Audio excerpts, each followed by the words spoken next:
Hello and welcome back to the Chargers Check-In. My name is Cecilia and the NFL Combine has just begun. It's a very exciting time of year, obviously, to talk about all the draft picks and everything, but it is also a time where GMs start speaking publicly about their draft process, about what they're thinking in free agency, so a lot of news to get to for the Chargers. Joe Hortiz had his press conference, and so did a lot of other GMs, like I said, so we're going to get into all that. Please like and subscribe if you like what you see, and consider joining the channel for bonus content.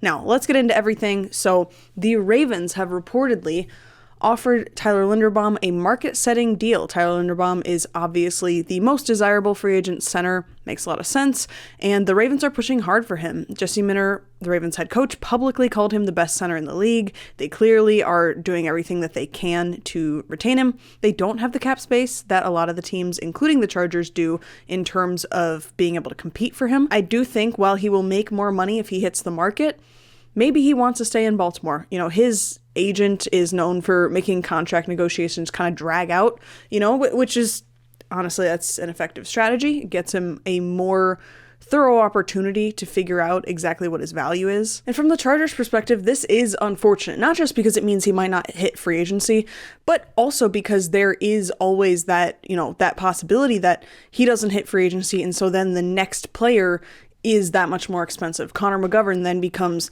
the most desirable center, and that is someone that the Chargers would probably want to make a push for, and that only drives his price higher. There are definitely other options, but ultimately I think other options really lend themselves toward, being someone who competes with a drafted center. Unfortunately, there are really good centers at the top of the draft.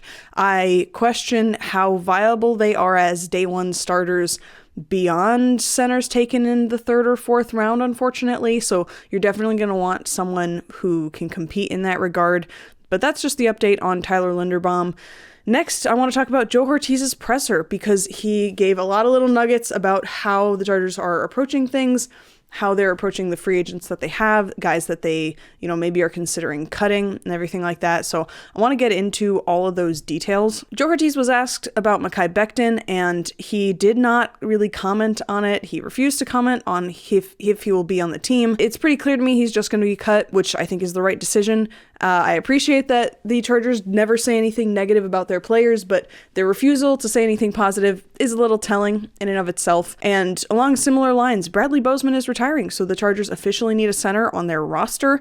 If he didn't retire, it is likely that he would have been cut. I wish him the best. By all accounts, he's a really good guy, so hopefully his retirement treats him well, and you can just add center to the list of needs. And also in terms of depth, there might have been a world where he was re-signed as a depth piece in the interior of the offensive line, and now the Chargers don't have that. So that affects the cap the same way as if he were cut. So the Chargers cap space grows a little bit.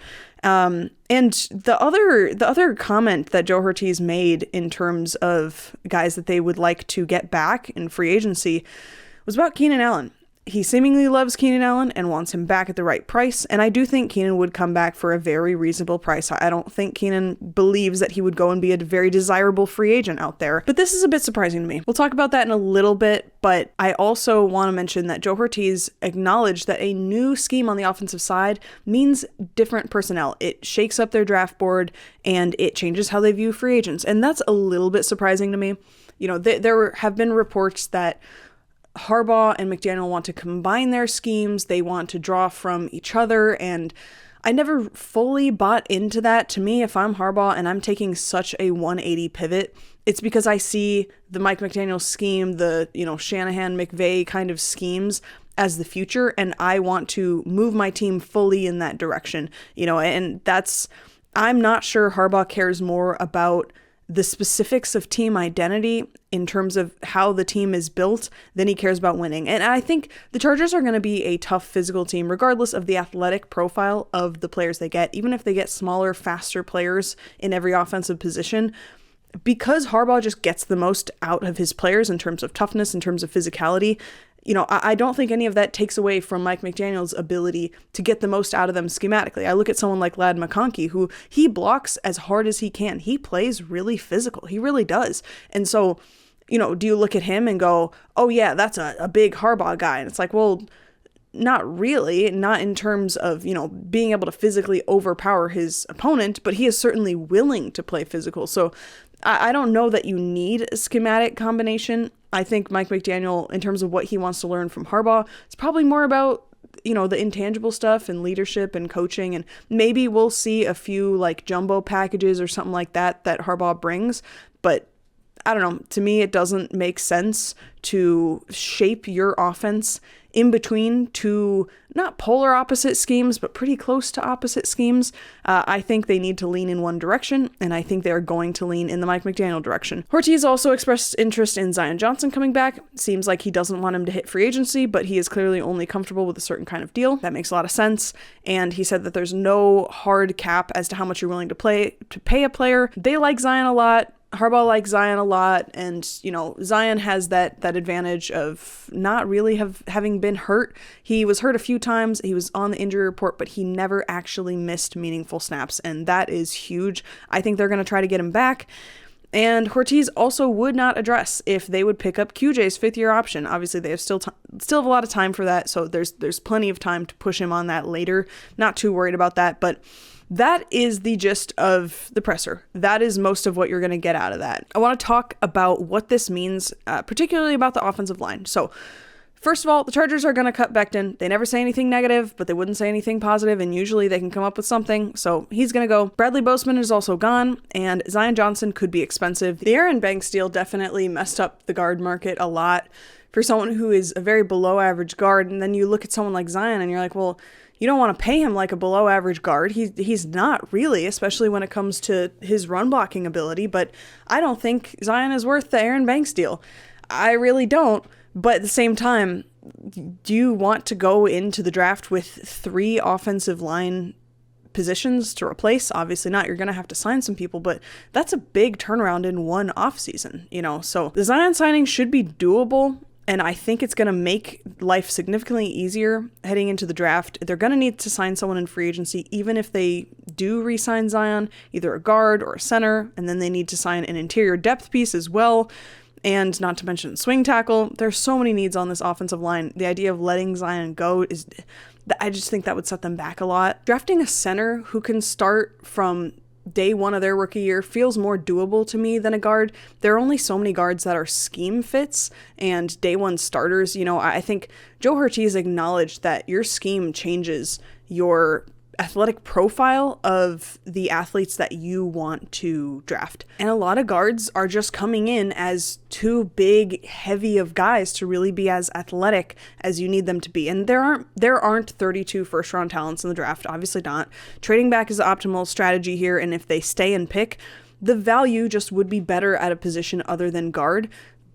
But if you go into the draft absolutely needing a guard, you can't be sure that one is going to be available at 55, their second round pick. So they do need to compete for a starting free agent guard or center. Ideally, also sign a depth piece to compete with a rookie or be a contingency plan for if they're not ready to start. It's not guaranteed but that both tackles are ready to start in week 1. I think it's likely, but it's not guaranteed. They need to sign a swing tackle that they're comfortable with or draft a tackle in the later rounds who can be in that role, knowing that they're pretty likely to see the field early.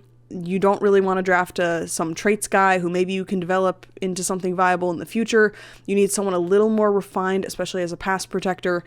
And I like this tackle class. There should be good options, but the Chargers have a lot of needs to fill on the offensive line. Every need that you don't fill in free agency becomes a need in the draft. And every need you have going into the draft becomes something that pulls you away from drafting the best player available, which ultimately makes your roster have a lower ceiling, unfortunately. So with that in mind, I think they have to try to bring back Zion, even if it means overpaying him a little bit. They have cap space.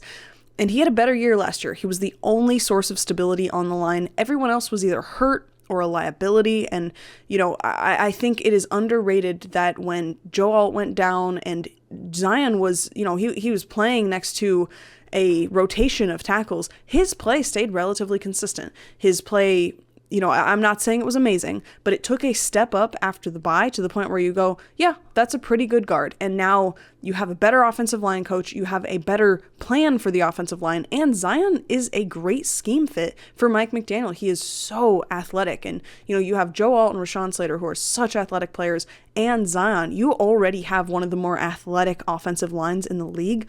All you need to do is switch Mekhi Becton for a smaller, more agile guard, and you're in a really good place. Bring back Zion and continue to view him as a staple of your offensive line. That's how I see it. Joe Hortiz also spoke highly of Keenan Allen and said that he wants him back. They want to re-sign him. And, I just spent all that time talking about the need to fill rosters, not go into the draft, with a whole lot of needs. But I think bringing back Keenan is probably a mistake. I think he takes reps away from Ladd, especially on third down, who is ultimately a better player and is the future of the position of slot receiver for them. His production, Keenan's, that is, really dipped toward the end of the year. And you have to think about the fact that Keenan is at the age where receivers start to fall off really hard. When receivers fall off, they do it quickly. And I know that Keenan isn't someone who really depended on athleticism. He just had really smart route running, was a really smart player. But to me, this is the time to go away from Keenan and lean more into what you have. This wide receiver draft class is great. They have options that can fit what they need more. I'm going to be coming out with a video soon on every roster need that the Chargers have, and I'll go more into detail on the wide receiver need. But Keenan is not someone that, if he didn't already have ties to this team, you would go out and get. And I think you'll find that on another team, he's nowhere near as productive. He depends a lot on that connection with Justin Herbert. So I want to see Justin Herbert's connection go to other younger, more capable players at this point in their career. I love Keenan. It's so fun watching him play, there for so long, but I think it's time to move on. That's just how I see. I want them to draft either a true contested catch guy for the red zone or a deep threat burner who takes a lid off of the defense and stretches the field and opens things up underneath for Trey Harris and for QJ. I think one of the reasons QJ isn't necessarily effective is because you don't have a defense with a strong reason to play way off of the ball, right? When you have defenses that believe that they can play closer, because it's like, well, Ladd doesn't want to go deep. He wants to go to the second level. QJ doesn't want to go deep. He wants to run shallow crossers, whatever it is. And even Trey Harris doesn't really want to go deep. Well, Keenan's not a deep threat. So why would we play, in fear of explosive passing plays? It just doesn't make sense. And so then there's that much more pressure on QJ and Ladd and Trey. And I think Keenan just doesn't solve that problem. And that is a role that they can fulfill in the draft. So to me, it's not a money issue. They have the cap space. I don't think Keenan would command more than he is worth. That's not the problem. It just doesn't make sense. It's just not a good fit. That's my takes on that. Let me know what your takeaways are from the first day of the combine, or at least the first media day of the combine. We're going to see players get out there on the field more pretty soon, which is very exciting. Let me know what your thoughts are on the Tyler Linderbaum situation. Let me know what you guys think should be done with Zion. I know he's pretty controversial to Chargers fans who had really high hopes after a first round selection. Things don't always work out, but that doesn't mean he's not worth a second contract. So let me know what you guys think, as well as what you think about the Keenan Allen situation. So thank you so much for watching. Really appreciate you guys being here, and I will be back very soon with more content for all of you.